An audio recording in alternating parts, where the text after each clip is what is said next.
ഇന്ന്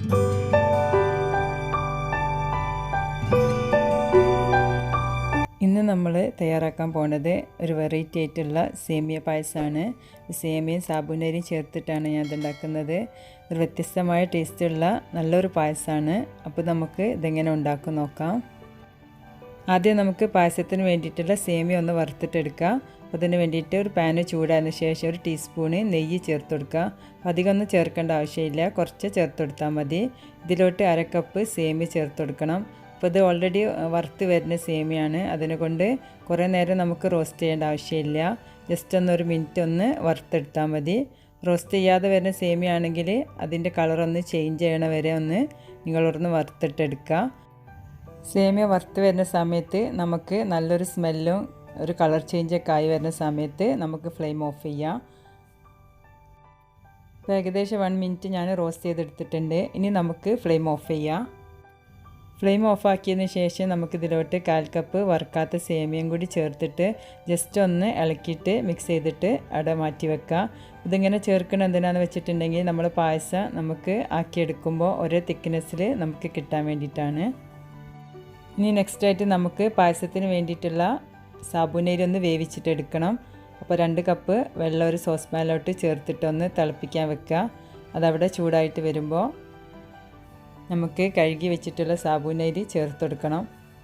അപ്പോൾ സാബുനരി ഇത് കുറച്ച് വലിയ സൈസ് സാബുനരിയാണ്, കുറച്ച് വേവുള്ള ടൈപ്പാണ്. അപ്പോൾ അതിനെക്കൊണ്ട് ഞാനൊരു അരമണിക്കൂർ സോക്ക് ചെയ്ത് വെച്ചിട്ടുണ്ടായിരുന്നു. സോക്ക് ചെയ്തതിന് ശേഷം നല്ലോണം ഒന്ന് ഊറ്റിയെടുത്തിട്ടുള്ള സാബുനരിയാണ്. സ്മോൾ ടൈപ്പ് സാബുനരി ആണെങ്കിൽ നമുക്ക് കഴുകിയതിന് ശേഷം ഡയറക്റ്റ് ചേർത്ത് കൊടുത്തിട്ട് വേവിച്ചാൽ മതി. ഇപ്പോൾ നല്ല ചൂടാക്കി എടുക്കുന്ന വെള്ളത്തിലോട്ട് ഞാൻ സാബുനരി ചേർത്തിട്ടുണ്ട്. അപ്പോൾ ഇതൊന്ന് ഇടയ്ക്കിങ്ങനെ ഇളക്കി കൊടുത്തിട്ട് ഇതൊന്ന് കുക്കാക്കി എടുക്കുക. ഇത് നമുക്ക് അപ്പുറത്ത് അടുപ്പിലോട്ട് മാറ്റിയിട്ട് ഈ സമയത്ത് നമുക്ക് പായസത്തിന് വേണ്ടിയിട്ടുള്ള ഒരു കാരമൽ സോസ് ഉണ്ടാക്കിയെടുക്കണം. ഫ്ലെയിം ഓണാക്കിയതിന് ശേഷം നമുക്ക് ഒരു 1/4 കപ്പ് ഷുഗർ ഇതിലോട്ട് ചേർത്ത് കൊടുക്കുക. ഒന്ന് വേഗം ഷുഗർ ഒന്ന് മെൽറ്റായി കിട്ടാൻ വേണ്ടിയിട്ട് ഇതിലോട്ട് ഒരു 3 ടേബിൾ സ്പൂണ് വെള്ളം കൂടി ചേർത്ത് കൊടുക്കണം. എന്നിട്ട് ഒരു മീഡിയം ഫ്ലെയിമിലിട്ടിട്ട് ഈ ഷുഗർ ഒന്ന് കാരമലൈസ് ചെയ്യണ വരെ നമുക്ക് ഒന്ന് വെയിറ്റ് ചെയ്യാം. ഈ സമയത്ത് നമുക്ക് ഇളക്കി ഒന്ന് കൊടുക്കണ്ട, അത് താനെ ഒന്ന് മെൽറ്റായിട്ട് വരട്ടെ. ഇപ്പോൾ ഒരു മീഡിയം ഫ്ലെയിമിലിട്ടിട്ട് ഈ സമയത്ത് നമുക്ക് ഷുഗർ ഒന്ന് മെൽറ്റാക്കിയിട്ടെടുക്കണം. ഇപ്പോൾ ഷുഗറും ആ വെള്ളം കൂടിയൊക്കെ നല്ലോണം ഒന്ന് മെൽറ്റായിട്ട് വന്നിട്ടുണ്ട്. ഇതിൻ്റെ ഒരു കളറ് ചേഞ്ച് ആവുന്ന സമയത്ത് നമുക്ക് ഫ്ലെയിം ഒന്ന് കുറച്ചിട്ട് കൊടുക്കണം.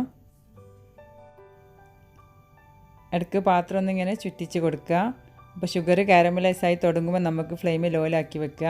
അപ്പോൾ നല്ലോണം കറക്റ്റ് പാകമായി വന്നിട്ടുണ്ട്. ഇനി നമുക്ക് ഫ്ലെയിം ഓഫാക്കിയതിന് ശേഷം ഇതിലോട്ട് 1 ടേബിൾ സ്പൂണ് ബട്ടർ ചേർത്ത് കൊടുക്കണം. അപ്പോൾ റൂം ടെമ്പറേച്ചറുള്ള ബട്ടർ തന്നെയാണ് എടുത്തത്. അപ്പോൾ ഇത് അൺസാൾട്ടഡ് ബട്ടറാണ് കേട്ടോ. എന്നിട്ട് ഇത് നല്ലോണം ഒന്ന് ഇതിൽ മെൽറ്റാക്കിയിട്ട് എടുക്കുക. ഇത് നല്ലോണം മെൽറ്റായതിനു ശേഷം നമുക്ക് ഇതിലോട്ടൊരു 1/4 കപ്പ് കണ്ടൻസ്ഡ് മിൽക്കും ചേർത്ത് കൊടുക്കണം. അപ്പോൾ ഞാൻ ഫ്ലെയിം ഓൺ ആക്കിയിട്ടില്ല കേട്ടോ. ഇതും കൂടി ചേർത്തിട്ട് നല്ലോണം ഒന്ന് മിക്സ് ചെയ്തിട്ട് എടുക്കണം. നല്ലോണം ഒന്ന് യോജിക്കണ വരെ നമുക്കൊന്ന് മിക്സാക്കി കൊടുക്കുക. ഇപ്പോൾ നല്ലോണം ഒന്ന് മിക്സാക്കി എടുത്തിട്ടുണ്ട്. ഇനി ഇതിലോട്ട് നമുക്ക് ഒരു 1/4 കപ്പ് മിൽക്ക് ചേർത്ത് കൊടുക്കുക. അപ്പോൾ തണുപ്പില്ലാത്ത റൂം ടെമ്പറേച്ചറുള്ള മിൽക്കാണ്. അതും കൂടി ചേർത്തിട്ട് നല്ലോണം ഒന്ന് മിക്സ് ചെയ്തെടുക്കുക. നല്ലോണം മിക്സ് ആക്കിയതിന് ശേഷം നമുക്ക് ഫ്ലെയിം ഓൺ ആക്കിയിട്ട് ഇതൊന്ന് ജസ്റ്റ് ഒന്ന് കുറുക്കിയിട്ടെടുക്കണം. അപ്പോൾ അധികം തിക്കാവേണ്ട ആവശ്യമില്ല, നമുക്ക് പായസത്തിലോട്ട് ചേർക്കാൻ വേണ്ടിയിട്ടാണ്.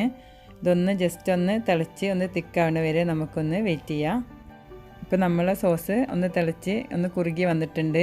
അപ്പോൾ കറക്റ്റ് പാകമായിട്ടുണ്ട്. ഇനി നമുക്കിതൊന്ന് ഫ്ലെയിം ഓഫാക്കാം. ഈ സമയത്ത് നമ്മളെ സാബുനരി കറക്റ്റ് പാകമായി വന്നിട്ടുണ്ട്.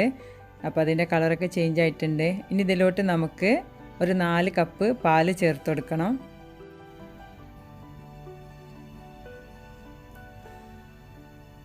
പാൽ ഇതിലോട്ട് ചേർത്തതിന് ശേഷം നമുക്ക് ഒന്ന് തിളക്കാൻ അനുവദിക്കുക. ഇതൊന്ന് തിളച്ച് വരട്ടെ.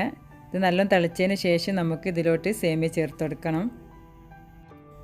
ഒരു മീഡിയം ഫ്ലെയിമിലിട്ടിട്ട് തന്നെ നമുക്കിങ്ങനെ ഇളക്കി കൊടുക്കുക. അപ്പോൾ പാട കെട്ടാതിരിക്കാൻ വേണ്ടിയിട്ട് ഇങ്ങനെ ഇളക്കിയിട്ട് തന്നെ വേവിച്ചിട്ടെടുക്കുക.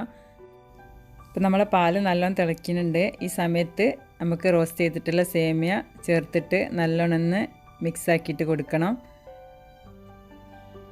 അപ്പോൾ കൈയെടുക്കാതെ ഇളക്കിയിട്ട് ഇതൊന്ന് വേവിച്ചിട്ടെടുക്കണം. ഇപ്പോൾ നമ്മൾ സേമിയ കറക്റ്റ് പാകമായി വന്നിട്ടുണ്ട്. അപ്പോൾ അധികം വെന്ത് കുഴഞ്ഞു പോകാൻ കാത്തിക്കരുത്. കാരണം നമ്മൾ പായസം ചൂടാറി കഴിയുമ്പോൾ നല്ല തിക്കായിട്ട് വരും. ഇനി നമുക്കിതിലോട്ട് നമ്മൾ തയ്യാറാക്കി വെച്ചിട്ടുള്ള കാരമൽ സോസ് ചേർത്ത് കൊടുക്കണം. ഈ സമയത്ത് ഫ്ലെയിം ലോലാക്കി വെക്കുക. എന്നിട്ട് ഇതിലോട്ട് ചേർത്തിട്ട് നല്ലോണം ഒന്ന് മിക്സ് ചെയ്തിട്ട് എടുക്കണം. അപ്പോൾ നല്ലൊരു ടേസ്റ്റ്, നല്ലൊരു കളറാണ് നമ്മളെ പായസത്തിന് ഇത് ചേർക്കുമ്പോൾ. ഒരു പ്രത്യേക ടേസ്റ്റാണ്. ഇതിൽ ഞാൻ ഏലക്കായ ഒന്നും ചേർക്കണില്ല. നമ്മൾ ആ കാരമലിൻ്റെ ആ ടേസ്റ്റാണ് മുന്നിട്ട് നിൽക്കേണ്ടത്. അതിനുകൊണ്ട് ഞാൻ ഏലക്കായ ചേർത്തിട്ടില്ല. ഇനി ഇതിലോട്ട് മധുരത്തിന് ആവശ്യമുള്ള ഷുഗർ ചേർത്തെടുക്കണം. ഒരു 1/4 കപ്പ് ഷുഗർ ഞാൻ ചേർത്തിട്ടുണ്ട്. അപ്പോൾ എത്രത്തോളം മധുരം വേണോ അതിനനുസരിച്ച് നിങ്ങൾ ചേർത്ത് കൊടുക്കുക. ഇനി ഇതൊന്ന് ചേർത്തതിന് ശേഷം ഒരു മിനിറ്റ് ഒന്ന് നല്ലോണം തിളക്കട്ടെ. തിളച്ചതിന് ശേഷം നമുക്ക് ഫ്ലെയിം ഓഫാക്കാം. നമ്മളെ പായസം തിളച്ച് നല്ല പാകത്തിന് കുറുകി വന്നിട്ടുണ്ട്. ഇതിലോട്ട് ഇനി നമുക്ക് ഒരു പിഞ്ച് ഉപ്പും ചേർത്ത് കൊടുത്തിട്ട് നല്ലോണം മിക്സാക്കിയിട്ട് നമുക്ക് ഫ്ലെയിം ഓഫാക്കാം. അപ്പോൾ നമ്മളെ പായസം റെഡി ആയിട്ടുണ്ട്. ഇനി നമുക്ക് പായസത്തിലോട്ട് കുറച്ച് കാഷ്യൂ ഒന്ന് റോസ്റ്റ് ചെയ്തിട്ട് ചേർത്ത് കൊടുക്കണം. അതിന് വേണ്ടിയിട്ടൊരു കടായിലോട്ട് ഞാൻ ഒരു ടേബിൾ സ്പൂണ് നെയ്യ് ചേർത്തിട്ടുണ്ട്. അപ്പോൾ നെയ്യ് കുറച്ച് ചേർത്ത് കൊടുത്താൽ മതി. നമ്മൾ ഓൾറെഡി ബട്ടറും പിന്നെ കുറച്ച് റോസ്റ്റ് ചെയ്യുമ്പോഴൊക്കെ നെയ്യ് യൂസ് ചെയ്തതാണ്. അപ്പോൾ അതൊന്ന് കാഷ്യൂ ഒന്ന് റോസ്റ്റ് ചെയ്യാനുള്ള നെയ്യ് മാത്രം ചേർത്ത് കൊടുത്താൽ മതി. ഇനി നമുക്കിതൊന്ന് ഇതിലിട്ടിട്ടൊന്ന് റോസ്റ്റ് ചെയ്തിട്ടെടുക്കണം. ഇപ്പോൾ കാഷ്യൂ ഒക്കെ കറക്റ്റ് പാകമായി വന്നിട്ടുണ്ട്. ഇനി നമുക്കിത് പായസത്തിലോട്ട് ചേർത്ത് കൊടുക്കാം. ഒക്കേഷൻസിലൊക്കെ നിങ്ങൾക്ക് ഉണ്ടാക്കിയെടുക്കാൻ പറ്റിയിട്ടുള്ള നല്ലൊരു പായസം തന്നെയാണ്. നല്ലൊരു കളറും നല്ലൊരു ടേസ്റ്റുമാണ്. അപ്പോൾ റെസിപ്പി ഇഷ്ടമായിട്ടുണ്ടെങ്കിൽ നിങ്ങളൊന്ന് ട്രൈ ചെയ്ത് നോക്കണം. എന്നിട്ട് നിങ്ങൾ അഭിപ്രായമൊക്കെ അറിയിക്കുക. എന്നും പറയുന്ന പോലെ വീഡിയോസ് ഇഷ്ടമായാൽ സബ്സ്ക്രൈബ് ചെയ്യാനും സപ്പോർട്ട് ചെയ്യാനൊന്നും മറക്കരുത്. ഇൻഷാ അല്ലാഹ് അടുത്ത നല്ല വീഡിയോ ആയിട്ട് നമുക്ക് വീണ്ടും കാണാം.